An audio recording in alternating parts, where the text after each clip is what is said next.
வாடிப்பட்டி சந்தையிலே வாங்கி வந்த ரவுக்கையடி தேடி நானும் எடுத்து வந்தேன் தேன் குயிலே போட்டுக்கடி.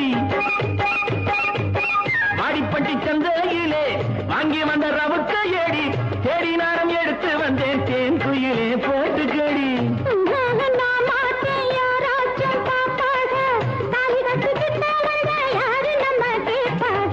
கட்ட புள்ள குட்ட புள்ள கருகுமணி போட்ட புள்ளே கண்ணங்குழி விழுந்த செல்லம்மா நல்ல காரியமா வந்திருக்க நில்லம்மா.